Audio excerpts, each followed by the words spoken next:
Assalamualaikum dan salam sejahtera. Saya dan rakan sekumpulan akan membentangkan tentang kecelaruan gender bagi kursus MPU 2022D Pendidikan Islam di bawah bimbingan Ustaz Wan Azmi Wan Omar. Kami merupakan pelajar semester 3 tahun 1 bagi program Diploma Perguruan PDP KDC.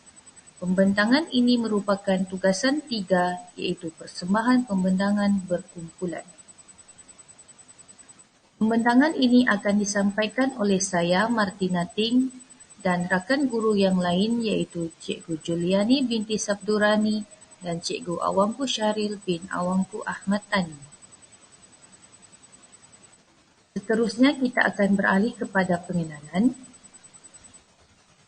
Berdasarkan menurut Dr. Sharifah Zubaidiah Syed Jaafar, tahun 2019, beliau merupakan pensyarah dan pakar psikiatri Pusat Pengajian Sains Perubatan Universiti Sains Malaysia USM, menyatakan kecelaruan gender ini secara umumnya merangkumi perasaan tidak selesa pada anatomi seksual sendiri dan keinginan mendesak untuk hidup sebagai orang yang bertentangan dengan jantina, termasuklah mereka yang menolak jantina tetapi masih mengekalkan alat kelamin mereka.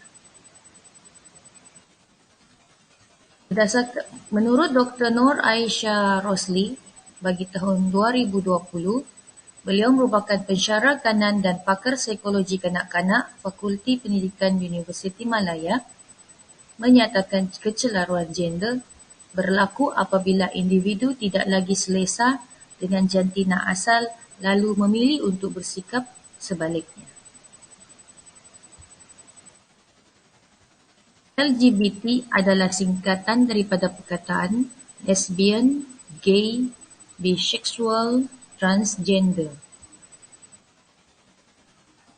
Sesetengah pihak telah menambah akronim ini kepada LGBTQIA, di mana Q merujuk kepada perkataan queer iaitu tidak pasti tertarik kepada jantina yang mana, dan istilah ini telah digunakan sejak 3 tahun kebelakangan ini. Manakala I merujuk kepada perkataan intersex iaitu individu yang tertarik kepada kedua-dua jantina dan ianya boleh ditakrifkan sama seperti bisexual. Seterusnya, akronim A merujuk kepada asexual iaitu mereka yang tiada minat seksual terhadap mana-mana jantina. Menurut Melati Sumari 2022. Komuniti lesbian, gay, bisexual dan transgender LGBT telah bermula dengan kewujudan Pondan dan maknya sekitar tahun 1980-an menurut Mahfuzah 2015. Persidangan Raja-Raja kali ke-126 pada 13 Disember 1989 telah memfatwakan LGBT sebagai kelakuan yang haram untuk diamalkan sebagai gaya hidup, maka rentetan dari perwartaan ini telah menghalang mana-mana individu membuat permohonan menukar jantina pada dokumen pengenalan diri.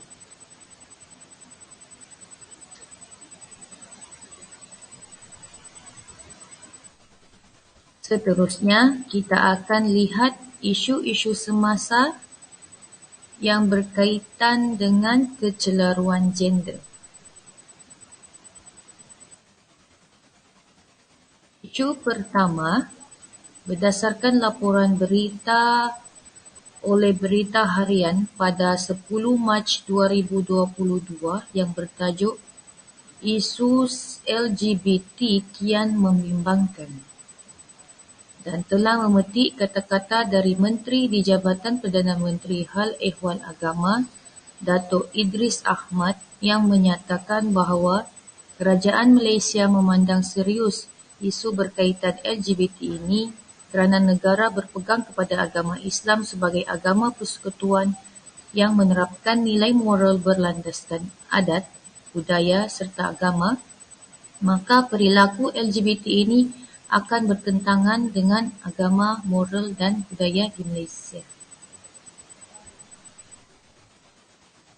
Isu semasa kedua, berdasarkan laporan berita oleh Metro yang disiarkan pada Disember 2020 yang bertajuk Kecelaruan Gender, menurut Dr. Nur Aisyah Rosli, pensyarah kanan dan pakar psikologi kanak-kanak Fakulti Pendidikan Universiti Malaya, berkata bahawa individu yang mengalami kecelaruan gender akan sentiasa dalam kotak pemikiran mereka percaya jantina juga atas pilihan dan memilih untuk menjadi sebaliknya. Dari pemikiran ini membawa kepada perubahan penampilan dan tingkah laku dengan apa yang mereka percaya. Dr. Nur Aisyah Rosli juga menyatakan bahawa faktor persekitaran menyumbang kepada kecelaruan gender.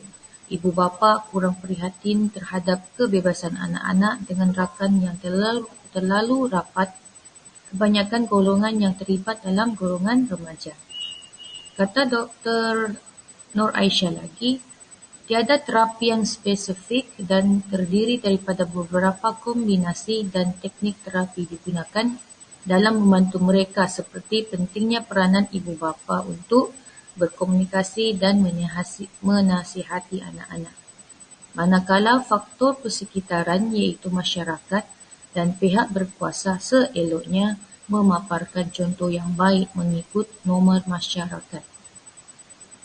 Kebimbangan Dr. Nur Aisyah adalah mengenai pengaruh media sosial ketika ini seperti TikTok, rancangan pelawak di kaca TV yang meniru aksa lembut bagi lelaki dan sebaliknya dan ditonton oleh kanak-kanak.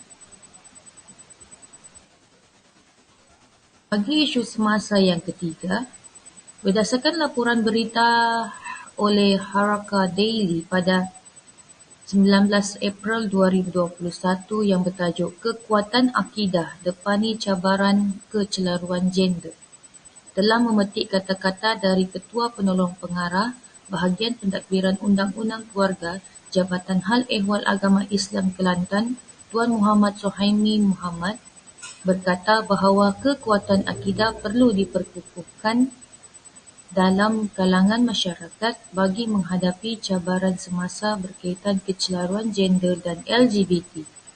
Ibu bapa adalah penting iaitu berinteraksi dan berkomunikasi dengan kanak-kanak secara berkesan. Ibu bapa perlu jana untuk memantau aspek pendidikan serta perkembangan seksualiti anak-anak dan sentiasa memantau pergerakan dan pergaulan serta membincang dengan anak-anak mengenai hal ehwal kehidupan mereka. Seterusnya akan dibentangkan oleh Cikgu Awangku Syahril. Terima kasih diucapkan kepada Cikgu Martina atas pembentangan seperti tadi, dan saya Abu Syarif bin Muhammad Tani akan menyambung pembentangan pada kali ini berkenaan dengan kecelaruan gender. Banyak yang kita nampak pada hari ini, akses kepada golongan LGBT ini banyak kita dapat di YouTube berdasarkan daripada wayang ataupun telemovie yang dipertontonkan secara meluas ataupun realiti kehidupan sebagai kaum-kaum LGBT ini berleluasa di YouTube, dan masyarakat mudah sangat untuk mengakses, untuk mendapatkan maklumat tentang golongan-golongan LGBT ini melalui media sosial. Bukan sahaja YouTube, cuma kita boleh nampak daripada YouTube kerana video yang panjang, dan ketika ini juga golongan LGBT ini berleluasa di media sosial yang sangat famous ketika ini, iaitu media sosial TikTok, di mana mereka mempertontonkan perkahwinan sejenis, iaitu lelaki dengan lelaki dan juga wanita dengan wanita. Kita lihat LGBT ini dari sudut pandang agama Islam. Agama Islam menunjukkan bahawa haram LGBT ini diamalkan. Kecelajuan gender ini adalah haram di sisi agama Islam. Kita boleh lihat daripada firman Allah daripada surah An-Naml ayat 54 dan 55, iaitu Allah mengutuskan Nabi Lut kepada kaumnya. Kemudian ia berkata, mengapa kamu mengerjakan perbuatan fahisyah, iaitu keji, padahal kamu melihatnya kekejian perbuatan maksiat tersebut. Ayat seterusnya, mengapa kamu mendatangi laki-laki untuk memenuhi syahwatmu, bukan mendatangi perempuan? Sungguh kamu adalah kaum yang tidak mengetahui akibat perbuatanmu.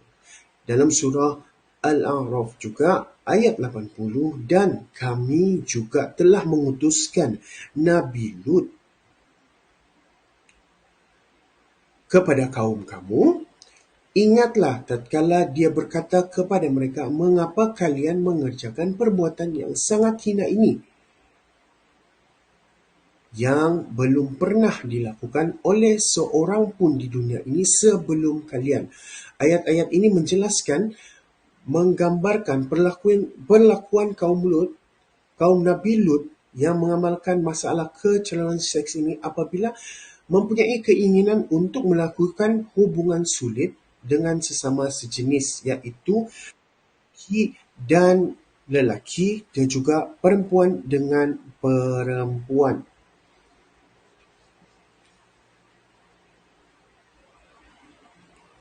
Kita lihat kepada takhrij dan fiqh hadis sahih.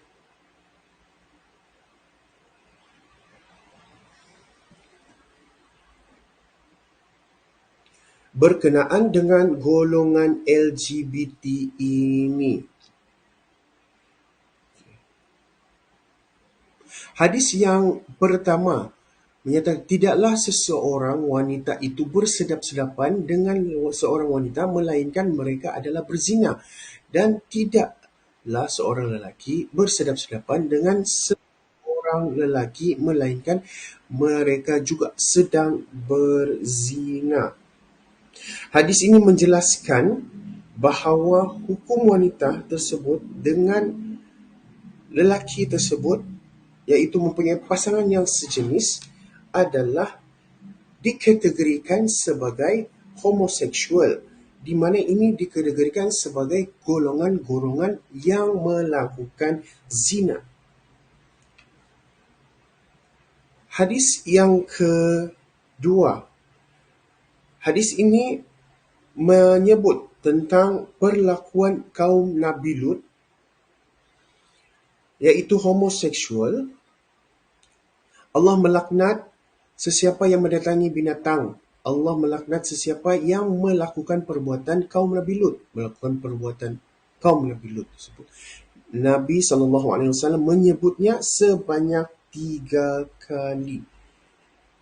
Di mana hadis yang kedua ini juga menunjukkan Allah melaknat perhubungan sesama jenis. Hadis yang ketiga, Rasulullah SAW melaknat lelaki yang menyerupai perempuan dan perempuan yang menyerupai lelaki, di mana apabila dilahirkan sebagai lelaki, zahirnya adalah lelaki dan batinnya adalah lelaki, jadi kena berkelakuan seperti lelaki, dan juga perempuan juga sedemikian. Tidak boleh menyerupai di sebaliknya. Kita tengok pula kepada fatwa berkaitan perlakuan LGBT. Pejabat Mufti Wilayah Persekutuan tahun 2015 menyatakan bahawa tasyabbuh yang bermaksud menyerupai sesuatu atau secara fiqh membawa pengertian seorang perempuan yang menyerupai lelaki atau sebaliknya dari segi pakaian, perhiasan, percakapan dan suara, gaya berjalan dan bergerak badan serta mengubah bentuk fizikal badan, maka hukumnya adalah haram, bahkan ia adalah merupakan salah satu dosa besar. Itu sahaja perkongsian daripada saya. Saya akan berikan perkongsian seterusnya kepada Cikgu Juliani. Dipersilakan.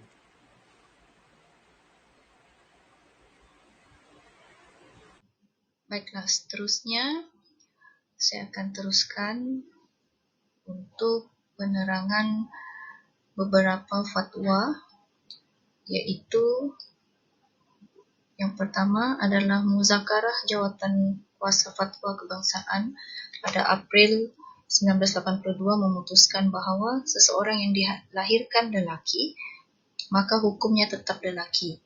Manakala seseorang yang dilahirkan perempuan, hukumnya tetap perempuan. Walaupun iaitu lelaki atau perempuan itu berjaya menukar jantinanya melalui pembedahan. Pertukaran jantina daripada lelaki kepada perempuan atau sebaliknya melalui pembedahan adalah haram dari segi syarak. Yang kedua, Muzakarah Jawatan Kuasa Fatwa Kebangsaan juga pada Oktober 2008 memutuskan bahawa pengkit atau wanita berpenampilan dan mempunyai gerak laku serta naluri seksual seperti lelaki adalah haram di sisi agama. Seterusnya, fatwa yang diwartakan di Perak pada tahun 2010, iaitu pada bulan Jun, menyebut bahawa pengkit itu wanita berpenampilan dan mempunyai gerak laku serta naluri seksual seperti lelaki, dan lelaki menyerupai wanita, iaitu maknya ataupun pondan, sama ada dari segi pakaian, penampilan dan gerak laku serta naluri seksual seperti wanita adalah haram di sisi Islam.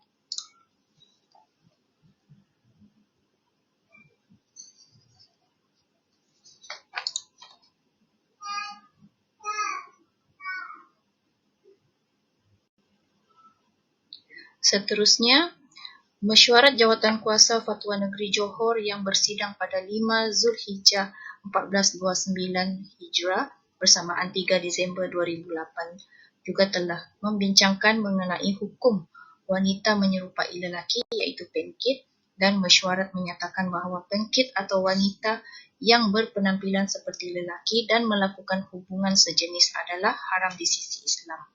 Yang kelima, fatwa yang diwartakan di Kedah pada 26 April 2020 menyebut bahawa pengkit atau wanita dengan imej penampilan dan berperwatakan seperti lelaki adalah haram di sisi Islam.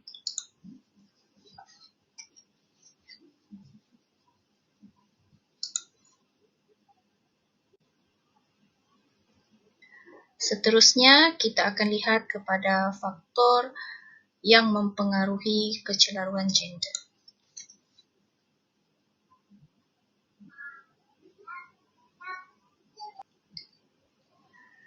Antara faktor yang mempengaruhi kepada kecelaruan gender adalah faktor individu, keluarga dan persekitaran. Melalui faktor individu merangkumi kepada individu dari peringkat umur dari 10 hingga 19 tahun akan mengalami satu fasa krisis identiti, di mana mereka akan mencari identiti masing-masing yang meliputi perasaan ingin tahu atau mencuba sesuatu yang baru. Kemudian individu yang mempunyai masalah seperti kurang didikan agama atau mereka yang terlibat sebagai mangsa penderaan seksual. Seterusnya, fitrah kejadian lelaki dan wanita ada diceritakan dalam Al-Quran yang menjadi bukti keagungan dan kekuasaan Allah SWT, di mana Allah berfirman dalam surah At-Tin ayat 4 bermaksud, sesungguhnya benar kami ciptakan manusia dengan bentuk yang sebaik-baiknya.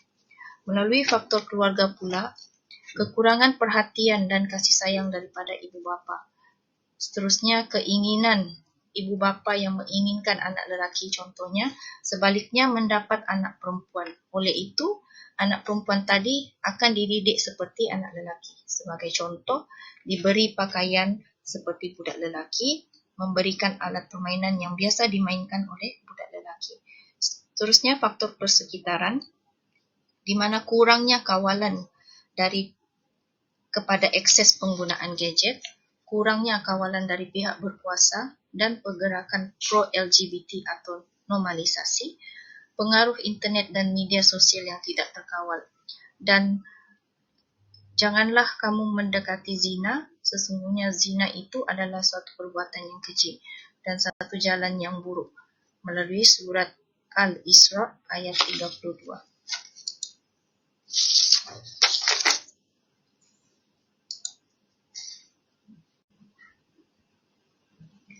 Baiklah, seterusnya kita lihat kepada peranan guru dalam menangani isu kecelaluan gender di peringkat prasekolah.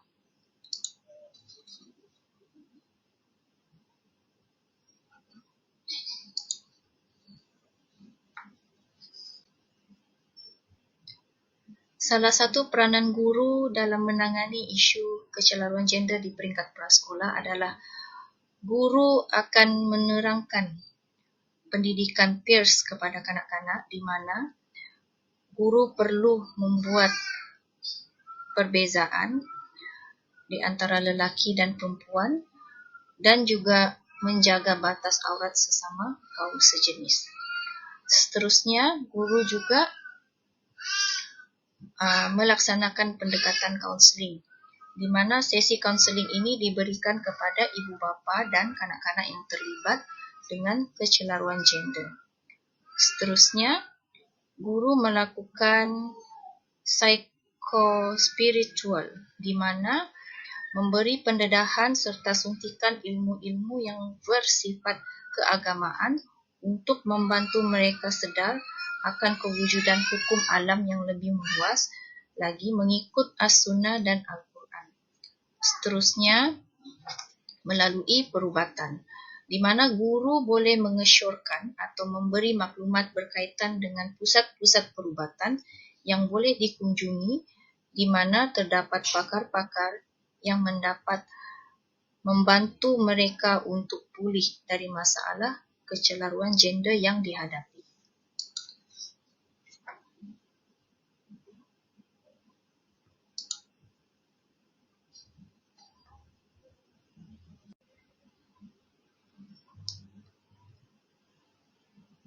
Seterusnya, antara rumusan yang dapat kami kongsikan bersama di sini adalah kerjasama pelbagai pihak perlu ditingkatkan lagi agar objektif bagi memulihkan negara Malaysia dari terus dipengaruhi oleh perlakuan songsan ini dapat dicapai demi melahirkan generasi yang mengamalkan gaya hidup sebagai seorang manusia normal dan sebagai seorang Muslim yang seimbang.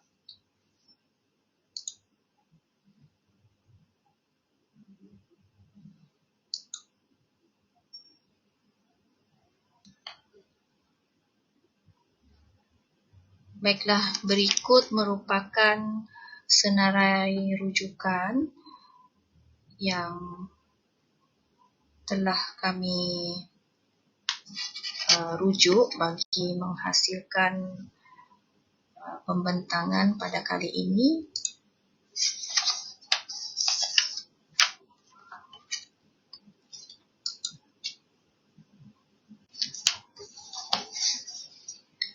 Sekian sahaja pembentangan daripada kumpulan kami dan terima kasih. Assalamualaikum.